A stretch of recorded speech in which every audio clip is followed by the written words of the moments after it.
Magandang araw po mga kapuntos, at sa araw na ito po meron po akong tampok na video para sa inyo at sana ay magustuhan ninyo. Kaya sa mga bago pa po sa aming channel, please po don't forget to hit the subscribe button at ang notification bell para maging notified kayo sa bawat video na ilalabas ko sa channel na ito. At bilang kahilingan po ng punto por punto team at naway maintindihan po ninyo, sana po wag nyo pong i-skip yung mga ads sa aming mga video. Sa maliit na bagay na po na yan, malaking tulong po yan sa ating programa at sa ating ministry. Sana po maunawaan po ninyo. Maraming salamat po, kaya wag na po natin patagalin. Simulan na po natin.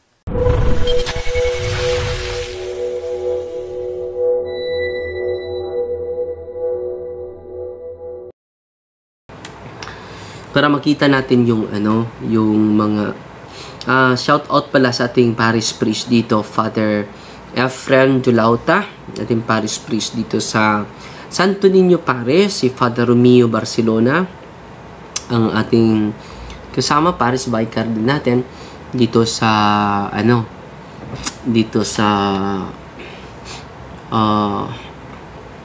dito sa parokya natin. Okay, salamat sa mga nanood mga kapatid. Si Brad Glenn Luzon, good evening Brad Luzon, kumusta? Naghintay ako sa tawag mo kanina bro. Si Shinki Zohoko nanood sa atin. Sarah Jane Pinyala Bourbon, si Dilana Dines Augie, si Ana Marie Lacar, si Ibrahim nanood sa atin. Si Marilyn Dinawanaw is watching. Si Regina Apos Magdadaro. So maraming nanood sa atin ngayon mga kapatid. So salamat son. Magsimula ako So punta tayo sa renouncement. Salamat son.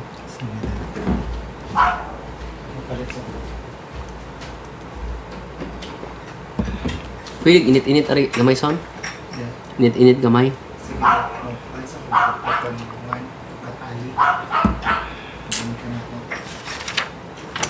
So ito yung i-share ko sa inyo ngayon So sa part 1 po, pinaka-importante po yung protection. Pinaka-importante po. So yung deliverance mga kapatid, hindi lang po yun sa hindi lang po yun sa mga na-possess. Pwede din sa lugar natin. I-deliverance natin. Dahil hindi natin alam yung history ng lugar kung saan itinayo yung bahay natin. Okay? So, punta tayo sa renouncement. Ito po yung part 2. Ito yung part 2 mga kapatid. Renouncements and prayer. Renouncement muna tayo. Very important po itong renouncement mga kapatid. Your doctor's notes, sabi ni Father Winston Cabading, it is imperative that the person being prayed over should have first made the renouncement of all evil,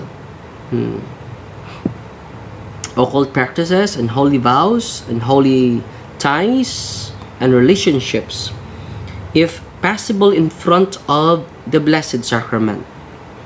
So, ang idea nito, in front of the Blessed Sacrament, or a crucifix, or an icon of our Lord, or an icon of Our Lady.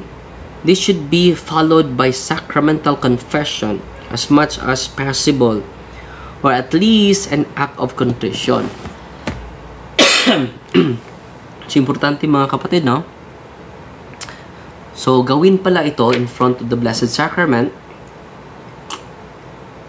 Yan po yung ideal mga kapatid. At kung imposible yung wala kayong adoration chapel sa parokya ninyo, in front of the crucifix or an icon of our Lord, an icon of Mama Mary. Okay? To be prayed by the afflicted. So, ang mag-pray nito, kahit ako nagdadasal ako dito, di ba? I-pray natin ito, no? With great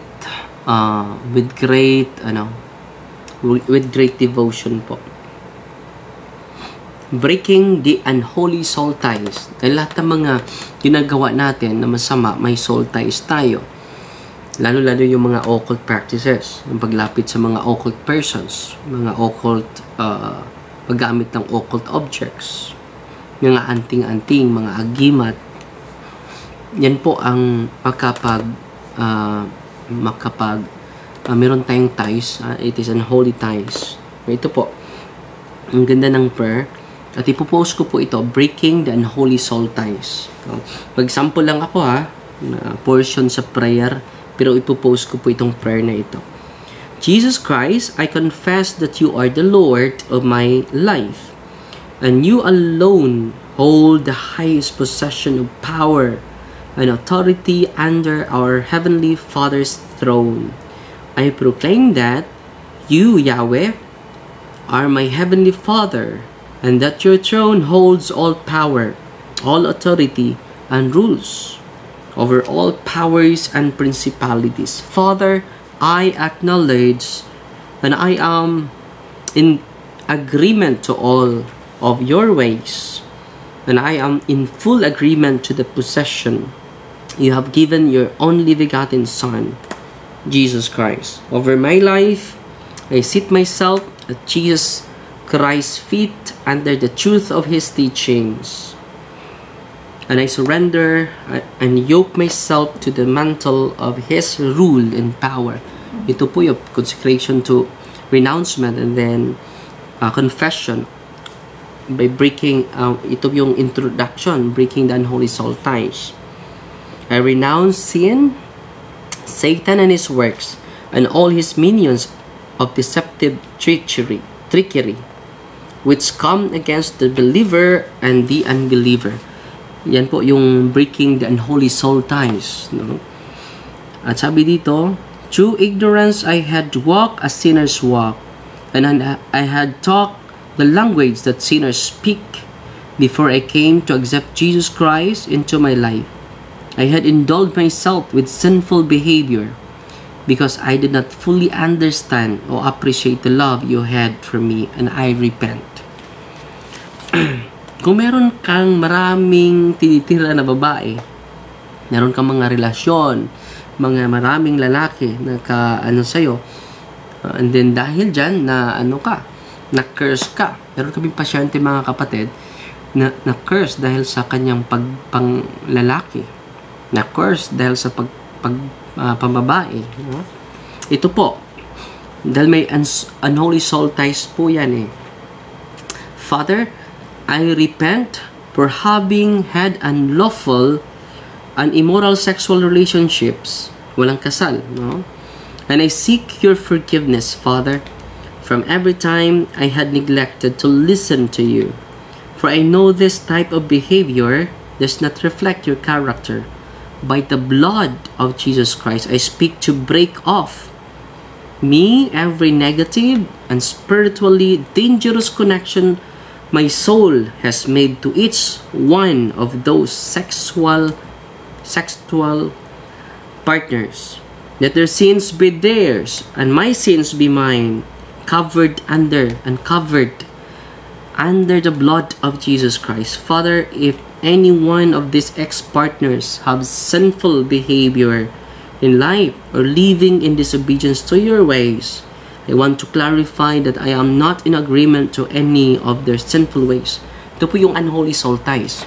So, kailangan po ito ma-pronounce ng sa bawat isa sa atin na may mga immoral sexual relationships. No? Lalo na kung yung nobyo mo or nobya mo ay isang occultista, isang witchcraft.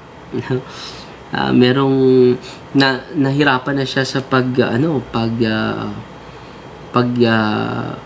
gusto niyang iwanan na yung babae, pero occultista pala.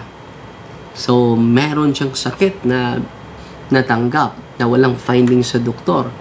Just imagine ha, lagi niyang mabigkas yung pangalan ng babaeng ito. Every 6 o'clock.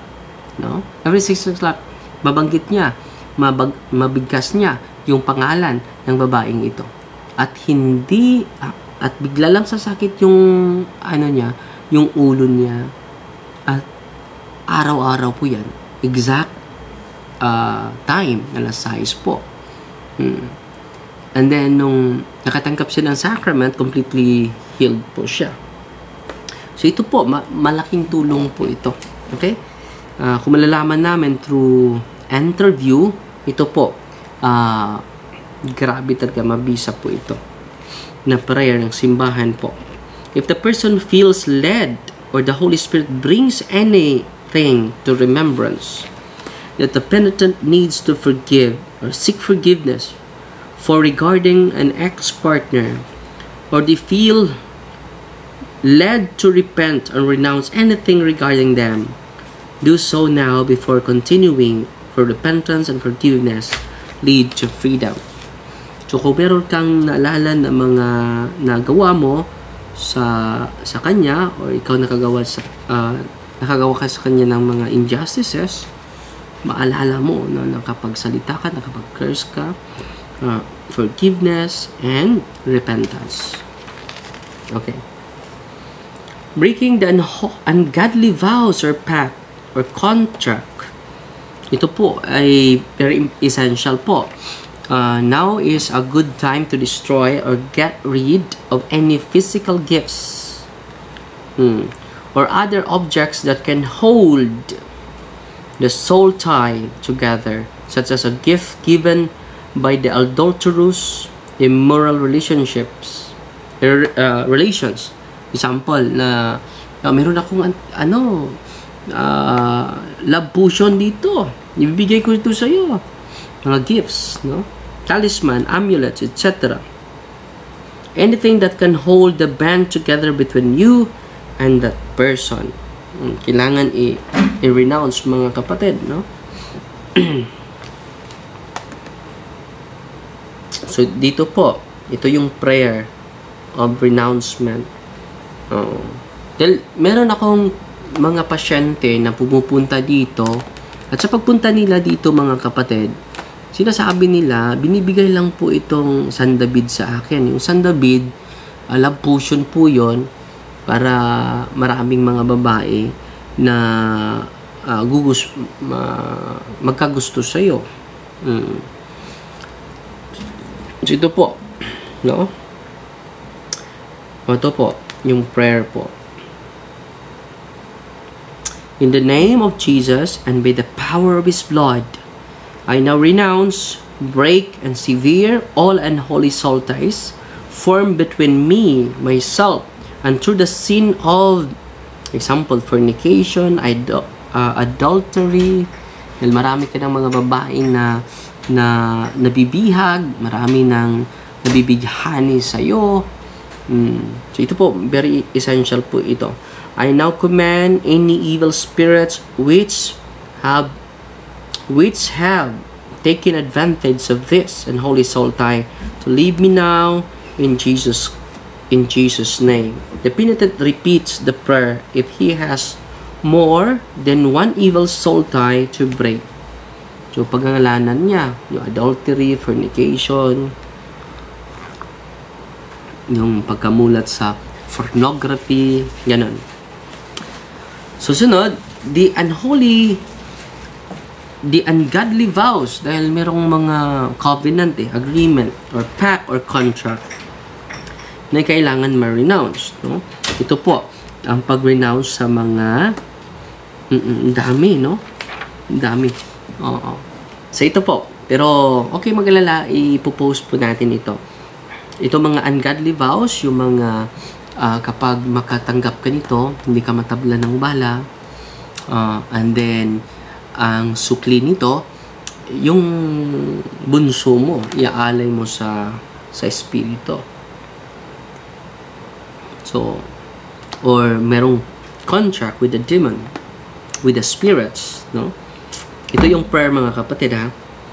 In the name of Jesus Christ, I recant every ungodly vow or pact I had ever spoken or made at any time in my life, or I speak forth my release from every ungodly vow or pact I had ever made, or which anyone else may have made or spoken regarding me.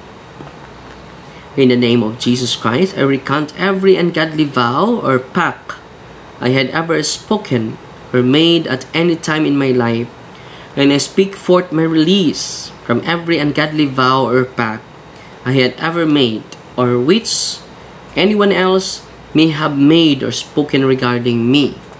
Yan po ang isa sa mga example.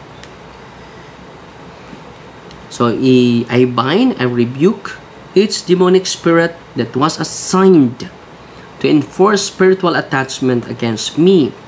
And I command that each and every one of these demonic spirits be cast to the foot of the cross of our Lord Jesus Christ. So, yung mga ungodly vows, may mga ungodly spirits, may mga ungodly occult spirits na nasa likod nito, mga kapatid. So, kinakailangan natin yan. Meron ding renouncement of involvement with unhealthy demonic music. So, mga demonic music, i-search nyo lang yan, mga kapatid, yung mga favorito nyo yan. Heavenly Father, I confess that I used to listen to unhealthy demonic music. Unhealthy demonic music, i-search nyo lang yan, ha? Example na mga demonic music. Wait muna, ha? Example muna sa demonic music.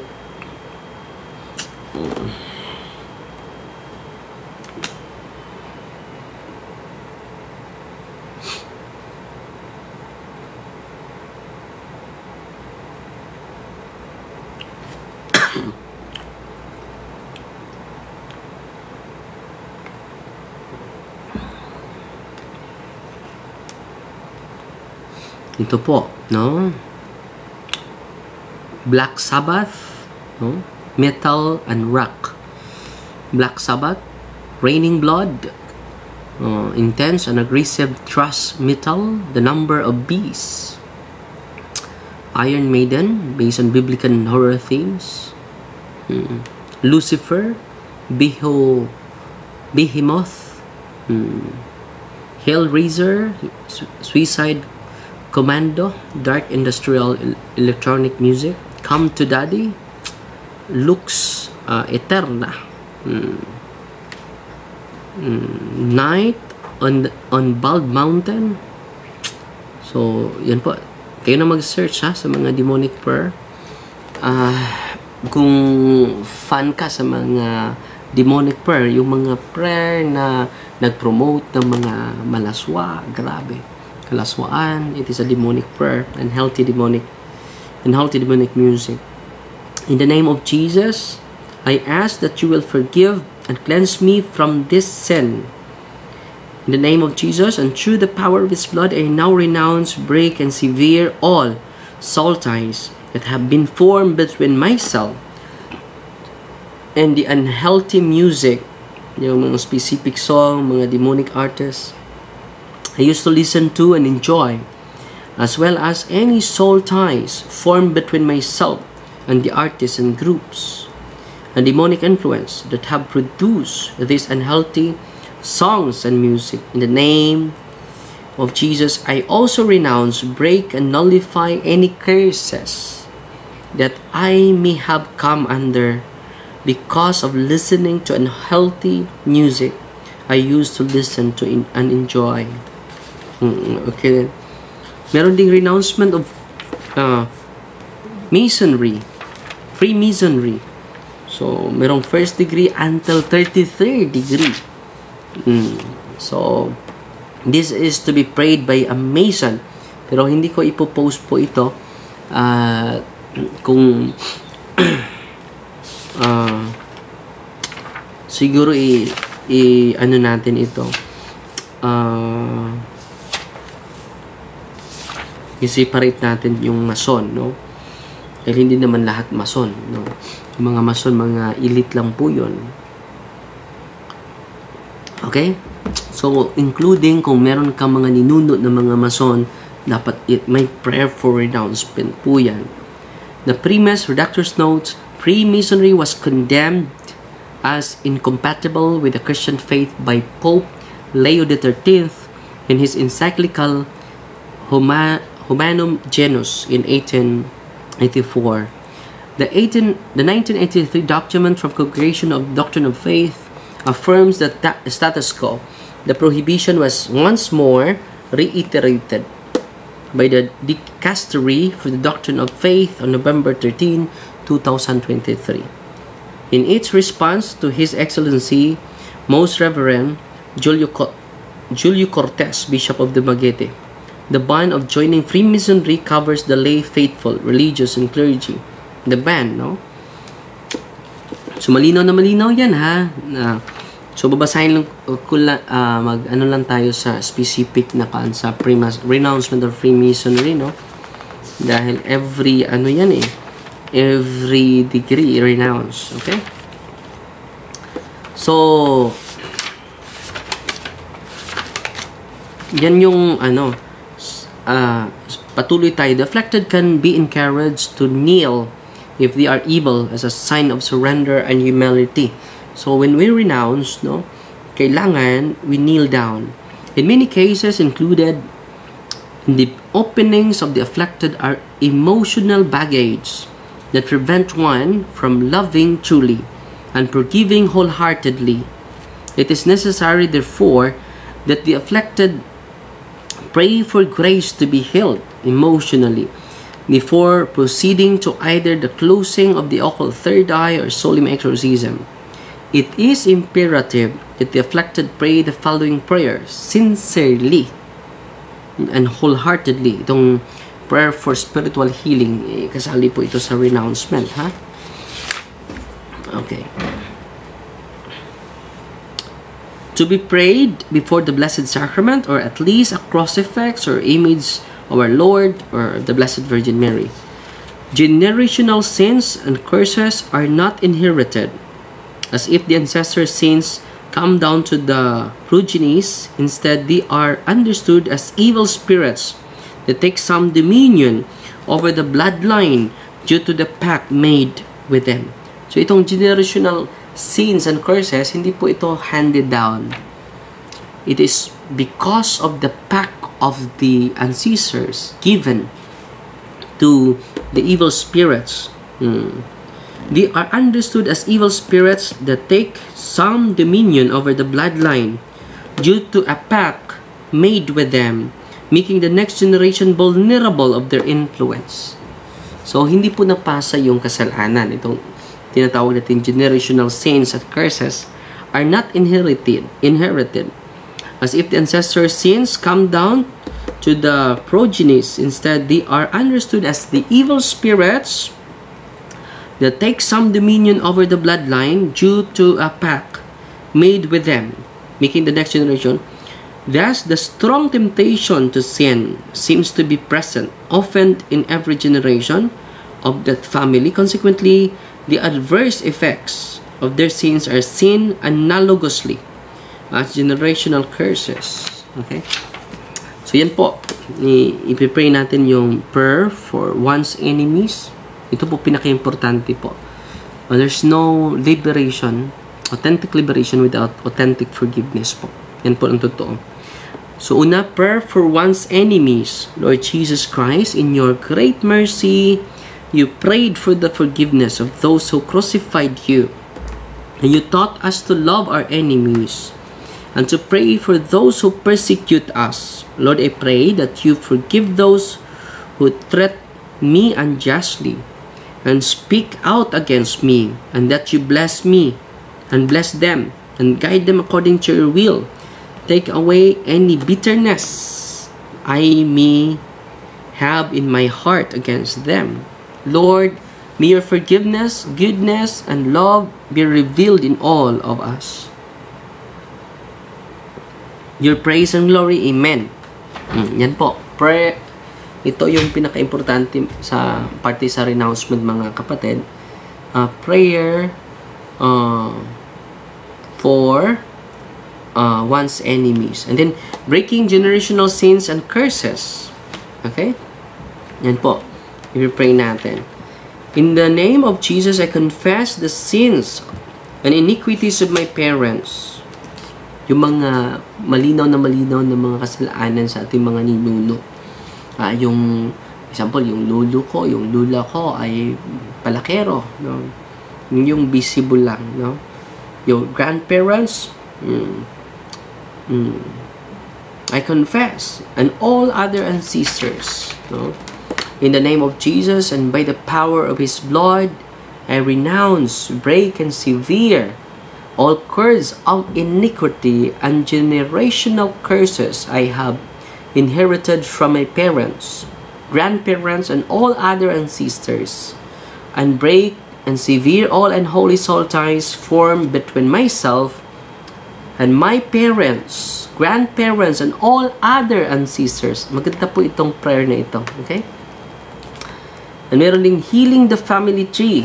Kasali po ito. Prayer for the healing of the intimate wounds. Yan po. Maganda po ito. Yung family trees, healing the family trees. So, kasali po yan sa renouncement, no? At sa part 3 po is a consecration po. So, part 3 po yan. Consecration sa sunod.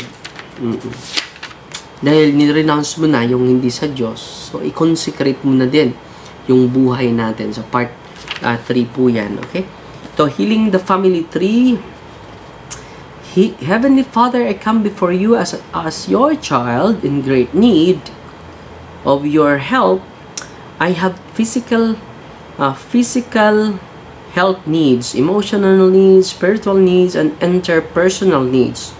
Many of my problems have been caused by my own failures, neglect, and sinfulness, for which I humbly beg your forgiveness, Lord. But I also ask you to forgive the sins of my ancestors, whose failures have left their effects on me in the form of unwanted tendencies, behavior patterns, and defects in body, mind. Heal me, Lord, of all these disorders. With your help, I sincerely forgive everyone, including the living or the dead members of my family tree. Ito po, healing the family tree. Ang ganda. So, ipopost ko lahat na prayer.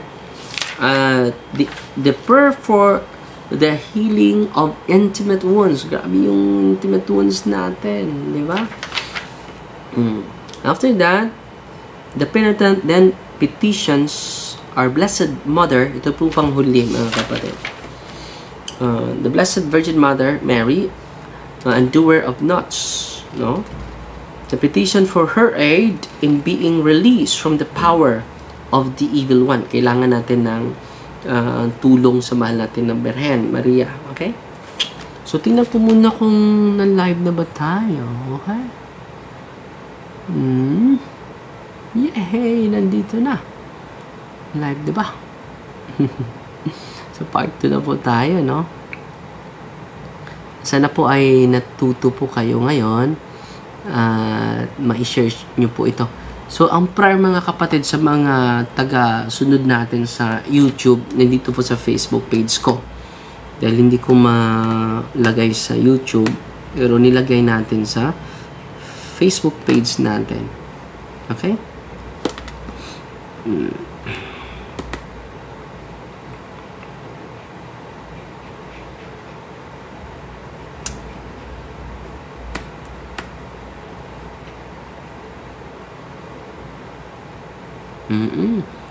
Okay ba yung live natin? At ilalagay ko po ito sa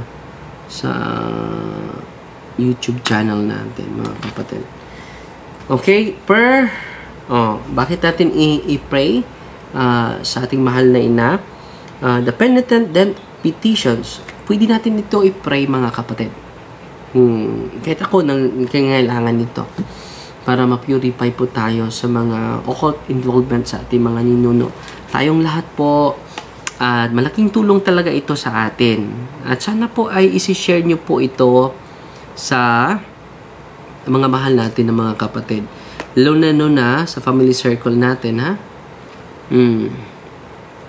So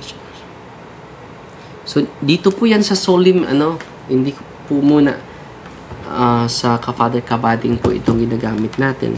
Sa solemn renouncement, dahil wala po doon yung solemn renouncement sa maliit na libro ni Father Sikia po. Okay? So, yan lang po ha.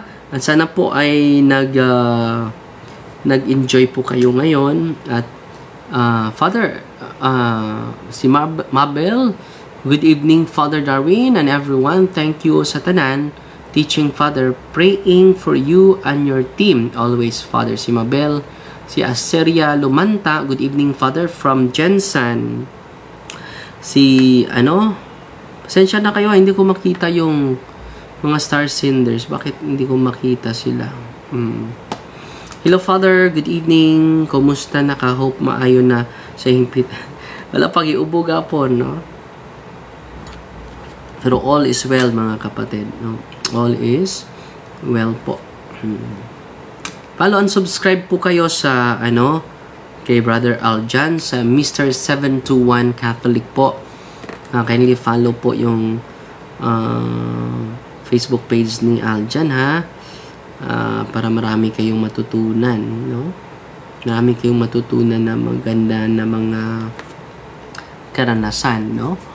At aral lang simbahan. Good evening po Father at sa lahat po ng viewers. Si Anna Lee Imbang, si Robert Duzol, good evening po Father. Si Grace Lucero, hello Father, watching from Barcelona, Spain. Wow. Si Nipo Mosina Casas, no, good evening Father. Okay. Dito sa YouTube channel natin, hindi ko makita yung mga star senders natin. Bakit? Hindi ko alam.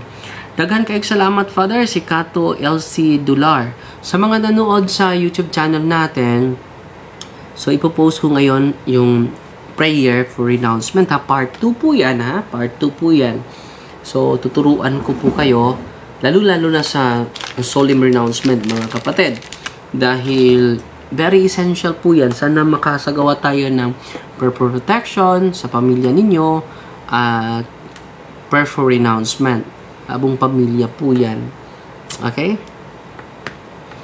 At si Melanie Gokong, no, hello Father. Mayong gabi, watching from Lapu-Lapu. God bless you, Father. Si Delia Kalapi, Rosalada. Good evening, Father. Watching from Tambuhat, Buena Vista. God bless you all. Si Nomik Koino Abayhon is watching. Si Juliana Julie. Good evening, Father. Watching from Davao City. Si Bing Rudes. Dawamans Jumawan. Maayong gabi, Father. No, si Nanay Patricia, no, is watching with you. Mo inom ka og Dre, mo inom ka og salamat, Dre. Mo inom ka og salamat. Kanang kaya inumon, medyo lukewarm. Lukewarm, init tubig. Yes, ito yung iniinom natin, Nanay, no? Si Elsa Abas. By the way, mga kapatid, salamat po sa mga nagpadala sa ating GCash at sa ating bank account, mga kapatid. Malaking tulong po yan, lalo-lalo na this coming Saturday. Meron tayong sports and evangelization po. At sa maliit na bagay, malaking tulong po yan. And then, at the end, this coming last week, sa February, magpadala din tayo ni Father Albert Aldia po, 26,000 po every month po yan. Tulong natin sa Catholic School, St. Therese Catholic School, St. James Parish, sa Old Sagay, no? Bumibisita siya sa atin. Unsa ang prayer kung mag-pilgrim church? So, si Gina Guevara. So, ipopost ko din. No? I-remind nyo lang ako, ha? Ipopost ko yung mag-pilgrim kayo. But bago mag-pilgrim kayo, see to it na makakonfess kayo, ha? To enjoy the plenary indulgence. Okay? Wag yung taguan yung mga kasalanan ninyo. Okay? So, yan lang sa muna, ha? Part 2 muna tayo. And then, part 3, hanap ako ng ng oras ko. Mag-advance announcement lang ako, ha. Katulad kanina, nag-announce ba ako na mag-live ngayon? Hindi pala. Sa isipan ko lang, hindi ko na, pasensya na po kayo, ha. Pasensya na po. Nakalimot. Nakalimot. Okay. So, tatapusin natin sa isang panalangin, ha. In the name of the Father, and of the Son, and of the Holy Spirit. Amen. Our Father, who art in heaven, hallowed be thy name. The kingdom come, thy will be done on earth as it is in heaven. Give us this day our deliverance, and forgive us our trespasses, as we forgive those who trespass against us. And lead us not into temptation, but deliver us from evil.